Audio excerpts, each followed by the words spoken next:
Our next presenter is a United States Marine Corps veteran.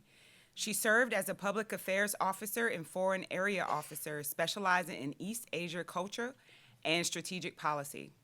Proficient at navigating the complex civil military terrain of foreign policy, she advised and advocated for military and civilian leaders from multiple partner nations. Katheryn serves on the board of Torn Warriors and also instructs at Team Torn, where she trains and prepares civilians and government personnel in firearms, instruction, conflict avoidance, and personal security strategies. She holds a bachelor's in anthropology from the University of Virginia and a master's in security studies from the Naval Postgraduate School. She is the owner and co-founder of Kadri Clothing, an apparel company whose core mission is to support the trailblazing women in the adventure tactical communities. Ladies and gentlemen, please welcome Katheryn Basso.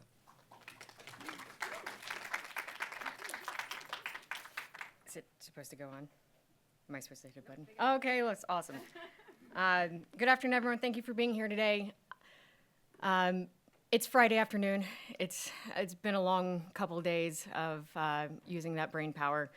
So I really hope this next section enables you all to open up the dialogue, and we're going to have a little bit more of a casual time up here.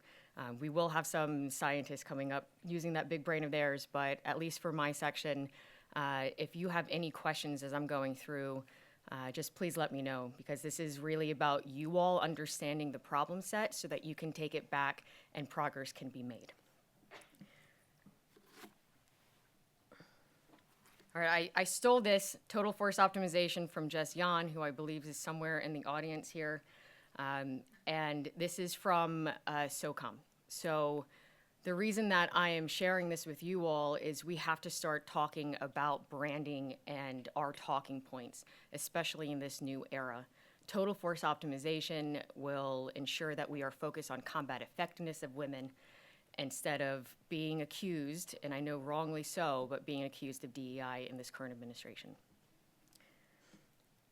So as the world continues to push forward in modern warfare and tactical operations, it's imperative that we address a very critical issue, and it's a very basic requirement, one that is yet to be fulfilled, and that is properly fitting gear and apparel for female service members. The women serving in our armed forces are being asked to meet the same standards and execute the same missions as their male counterparts. However, they are often required to do so while wearing gear that was never designed for their bodies.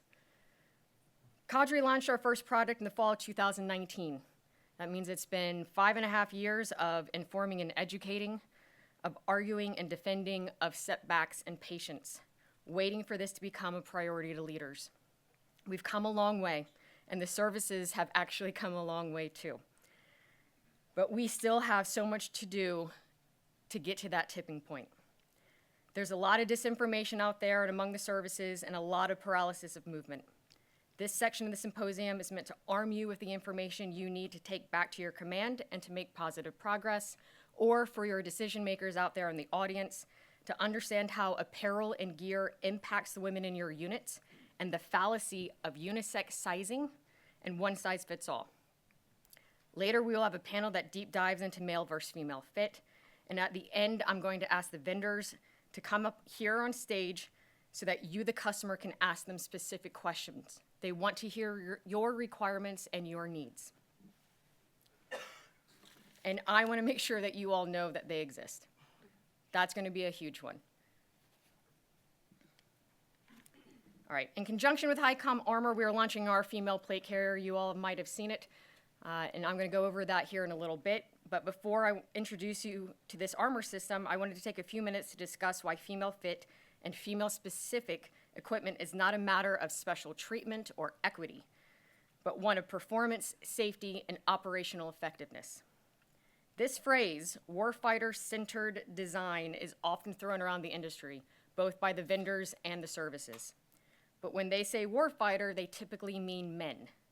We cannot have warfighter-centered design if it doesn't account for 400,000 warfighters. That's the more than 403,000 women currently serving in our armed forces. Let me be clear, this is about total force optimization. We must ensure every service member, regardless of gender, has the tools needed to perform at their highest capability. So let's talk about the problem with ill-fitting gear. Current military-issued equipment is largely designed based on male body standards, following size ranges that do not account for women's anatomical differences. So let's have a show of hands. Who here is under 5'5"? The average height of women in the United States is 5'3.5". Who here had issues with their gear fitting? Awesome. So U.S. military requires vendors to design a fit that fits between the 5th and 95th percentile service members. I do know that some of that is changing now, but everything that you all have worn thus far has between the 5th and the 95th percentile. The 5th percentile of women is 5 feet. What if I told you the 5th percentile of men stands at 5'5"? Are things starting to make sense now? Are you starting to get why your gear didn't fit? So anyone under 5'5", for those vendors who are answering the requirement of that 5th percentile, had gear that was too large, too long, and fundamentally incompatible with their physiology. Unfortunately, every woman here today can provide an anecdote regarding the impact that poorly fit clothes and gear. And I wish that was enough. But powers that be want empirical data before we are believed. Well, I'm here to tell you that that data already exists. So let's discuss data-backed information on why we need things that fit us. And to make sure that we are perfectly clear, I'm going to do what we say in the Marine Corps, and we're going to break it down Barney style. Impact on performance. Research supports the conclusion that fit is critical for enhancing the performance and safety of women in combat roles. Studies and surveys have demonstrated that poorly fitted equipment negatively impacts a service member's ability to shoot, move, and communicate. What this means: if a helmet is restricting visibility, if a uniform is causing chafing, if gloves prevent dexterity, if cold weather gear is too big, or a tactical vest limits mobility, the ability to quickly react efficiently in combat situations is compromised. Impact on safety. Research.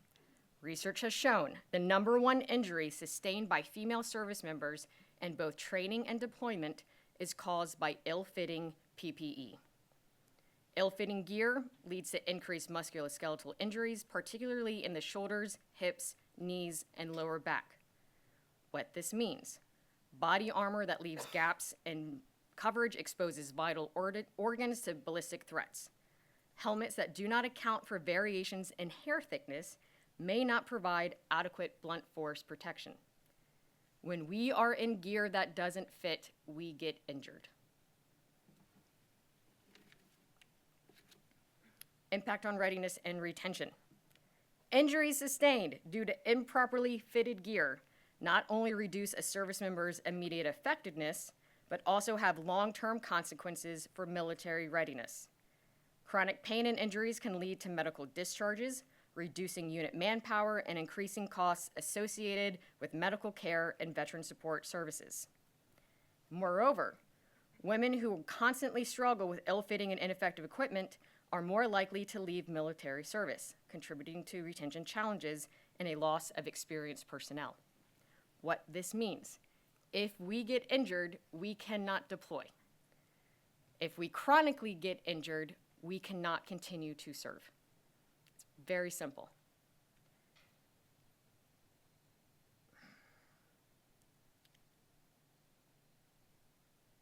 So I wasn't sure if I was going to say this, but I think we need to. I'm not sure if you all know the inspiration behind HICOM Armor's curved plates, but it has to do with Australia's one plate size fits all policy and the impact that it had on women there.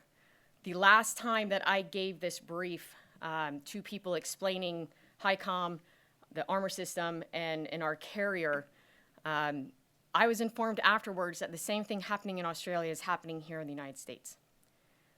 A woman in the Air Force was in such agony with her ill-fitting gear that she had to make the choice.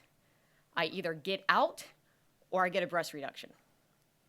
So we are doing the exact same thing that other less equipped, less funded militaries are doing. We are encouraging our women to hack up their bodies instead of buying them the gear that fits them. We need to do better. We have to do better. Ensuring proper equipment fit is not just about fairness, it is a direct investment in total force optimization. By equipping every service member with gear that enhances their effectiveness, we maximize the potential of our warfighters and improve overall operational readiness.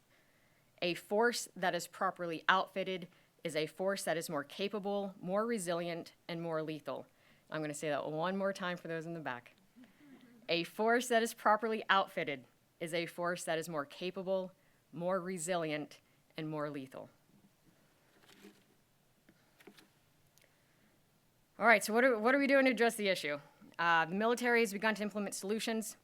You'll see the Army's modular scalable vest, the H-back helmet strap that's designed to accommodate buns, but these are partial measures. Women still face limitations with boots, with protective gear, with packs, with every pretty much essential equipment that were originally engineered for the male body. We have had progress, and I'm not going to deny that, but the change has been slow and inconsistent. So Dakowitz, has been mentioned once or twice throughout this couple days. They have made repeated recommendations for this change. The first time was in 1978, then again in 1984, then 6 times between 2009 and 2014, and finally again in 2018. This, IOTV. Who here's worn the IOTV? Did any of you wear the female IOTV?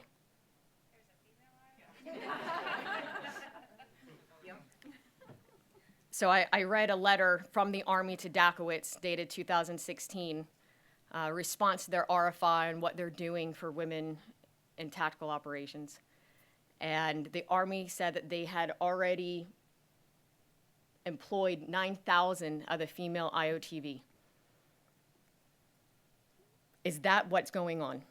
Is Dakowitz asking all of these questions, requesting RFIs, and our military services are saying, yes, look what we're doing, 9,000. 9,000 are currently being employed, and we're going to continue to do more. And then that's it. This female version is 27.5 pounds. The male version is 30.1. It is smaller, but you're still talking 27.5 pounds for an armor system. We really need to make sure that we are following up for the services. And I'm talking literally to the leaders right now. We can't keep putting Band-Aids on this. If we want combat effectiveness, if we want our women to be operational, we have to do better than this. Then it comes to our vendors. So there's a huge disconnect between the military and the vendors. Our military is saying that they cannot buy something for their women if it does not exist. The vendors are saying, I'm not going to spend my RDT&E money on 17% of my customer base, especially without a requirement. There is a huge disconnect that we need to fix. So military leaders, we need your help in this. We need you to create those requirements so more vendors can create female fit. We need to ensure that when our warfighters get on GSA to purchase through their SPEAR program or whatever, they aren't stuck with a men's base layer pants with crotch pockets. So here you see the T8 Athena boot by Garmont. Bellevue used to also make a boot with female last. Currently, Garmont's the only one on the market. And that was due to requirements. That was due to it not being bought by the military services. Molly Beth, raise your hand. There she is. Right here, you'll see the Mystery Ranch. Mystery Ranch pack might be familiar to some of you. It's used in SOCOM through our programs. They have a female harness system. Now, that harness system was first created as a contract for the wildfire fighters. wild firefighters. Wildland firefighters, right? So it was a federal contract. Anyone here who's ever used their pack, did you ever have a female harness? Because it was not bought by SOCOM. So even if it does exist, it's still not getting to the customer that needs it. And then last, and this is when we'll kind of transition over into our new armor system. Our new body system utilizes curved plates. I want to give you guys an example of what can happen when industry creates specifically for that female body. So welcome to the adjustable racerback carrier with extended protection, our ARC X Pro. This is optimized for women's protection, including our nice extended protection on the side to cover that side boob area that's often exposed.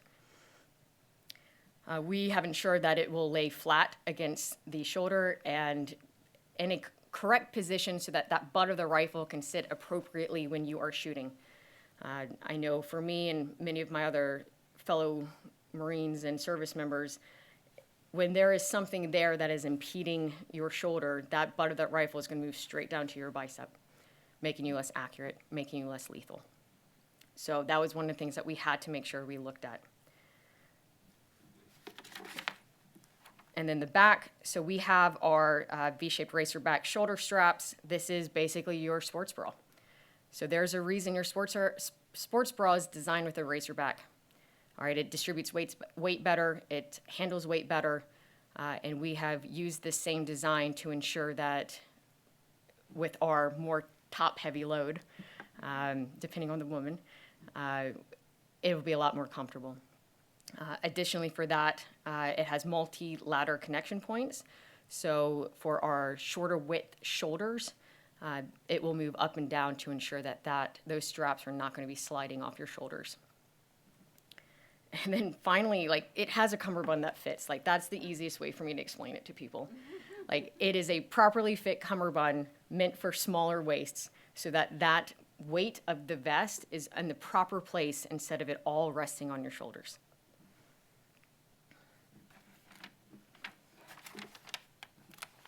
All right, here we go. Our military prides itself on being the best trained, best equipped fighting force in the world, and I truly believe that we are. But we cannot achieve total force optimization if a significant portion of our service members are operating at a disadvantage due to ill-fitting gear. This is not about giving women special treatment. It is about ensuring everyone is properly equipped to accomplish any mission.